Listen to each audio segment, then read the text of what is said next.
Hey everybody, how's it going? Christian from Treasure Town here, and today we're going to be talking about the 1978 D penny. Now, most of these are only going to be worth 1 cent, but there are a fair amount of different styles, whether it's a variety coin, a really nice shaped coin that's going to grade in a really high mint state, or there could be some mint errors. So we're just going to be showcasing all of those along with some general history on the series. So the history part is going to be very quick, then we're going to really spend most of our time with the errors and varieties. So looking forward to heading to the presentation now. So here we've got the 1978D memorial cent. I'm going to go really quickly through the first part. Basically, Lincoln is the first U.S. man to get on a U.S. circulating coin in 1909, hold the obverse the same to today. All of these are copper, so if copper price spikes, it will be a pretty valuable coin, but it is not meltable at the moment, so you will go to jail if you do that. If you get a really nice example like the one in the picture, it's going to be worth about $1,200.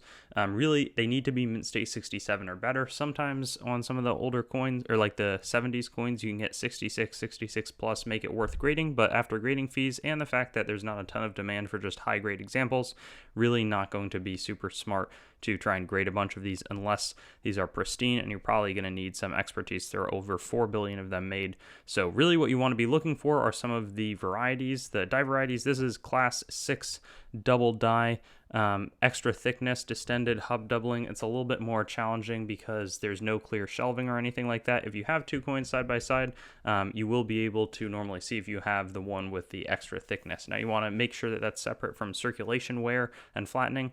This is a double die coin, though it's not as apparent.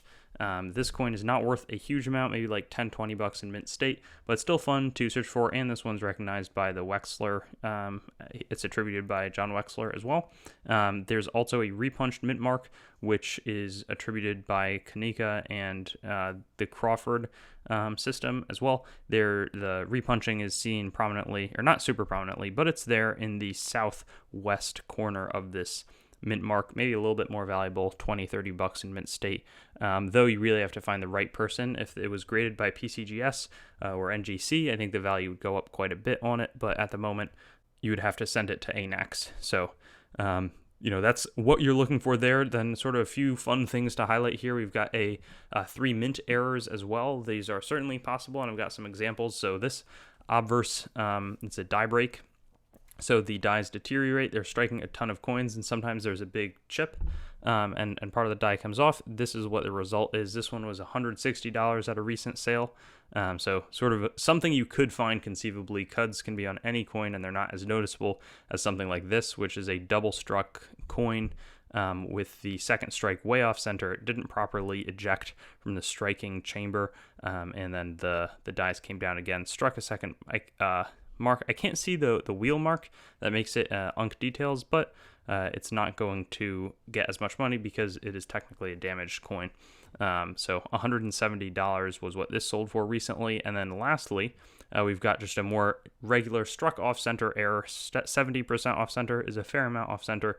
It was not struck in the collar, didn't properly get retained, and was struck way off-center. These are obviously also tougher to find in circulation because they're normally pretty obvious, though it's definitely better when you have a date and mint mark, because some people like to collect coins from a certain year, and it's better than just like a no-name copper memorial cent off-center strike. But this sold for $175. So that pretty much concludes today's video. The repunch mint mark and the double die obverse, really the varieties to look for. I just think it's just fun to point out the mint errors. And then this one, you're really going to need mint state 67 and be pretty sure of that before you start sending these ones in.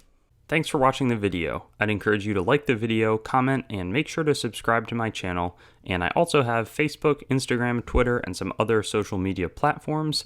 You can also go to my main channel website, treasuretownYT.com, to learn more about the channel and sort of stay in contact. I also will eventually host all of these videos on coinsmetalscards.com, which will be both news, marketplace, and coin information. I do have the goal of eventually getting pretty much every US coin, date, mint mark, denomination on the channel with a similar video to the one that you just watched, and that will likely all be hosted there. And then I also have treasuretowncoins.com, which is sort of my coin dealing wing, coin dealing only entity that is a little bit less focused on content production. So thank you so much, and I'll look forward to seeing you on some of my other videos. I also have videos that are not just the date mint mark denomination recap in this format, so you can check some of those out, and I'll have fun seeing you there.